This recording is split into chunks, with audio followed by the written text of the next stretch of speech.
is really to focus on your overall dietary patterns. And you know what? These are not exciting. I mean, I wish that there was some way I could make them more exciting so I could write a book about them, and then I could be a celebrity and you know, because every celebrity that writes a book, they have some kind of gimmick. But the real bottom line to a lot of this is very common sense, and it's not all of that exciting.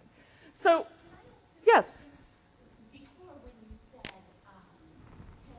calories per pound, now, if you are obese... It doesn't always extrapolate out. Okay, yes. because I was going to say, if you have a weight issue, having 10 calories per that, or would it be your ideal weight? What I would say is that in working with my clients on weight management issues, the larger a person is, the less that 10 calorie per pound applies, because adipose tissue is not as metabolically active, and so you're not going to see a 500-pound person needing 5,000 calories a day. So what then you do with that person is you say, well, is 200 pounds a better, is that a more reasonable weight? And so that person maybe needs a 2,000 calorie level. Or you do a formula. There's an adjustment with formulas that you can do. Or in the case, in my previous life when I worked at Duke, we actually did metabolic rate testing on some of our clients that had those issues. Yeah.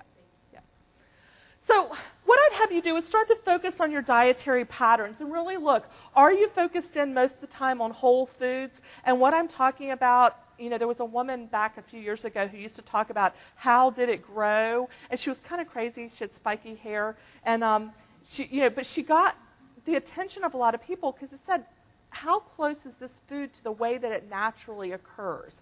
And when we talk about whole foods, that's what we're talking about. How close can you get back to whole fruits and vegetables, whole grains, lean protein foods, and the right types of fats? In fact, the whole fat theory has almost been blown up in the past year or two. We are now telling people a low-fat diet is not necessarily going to mean you're going to lose weight. Okay? It's panning out that fat provides satiety in the diet, it's important, and therefore you don't have to avoid fat altogether, you want to have the right types of fats. So whole foods, plant-based foods, fewer animal-based foods. Certainly, if you could make one change to help boost your mood, that would be to increase your intake of fruits and vegetables. And I'll tell you more about that why later, but one of the things it does for you is it helps with this energy balance issue. It also doesn't weigh you down. Yes? So, there's a lot of things that I don't eat, and I'll try to eat a lot of fruits and vegetables, and I'm always very picky. But after like 2 or 3 days, I'm drained, and I don't really know what to do.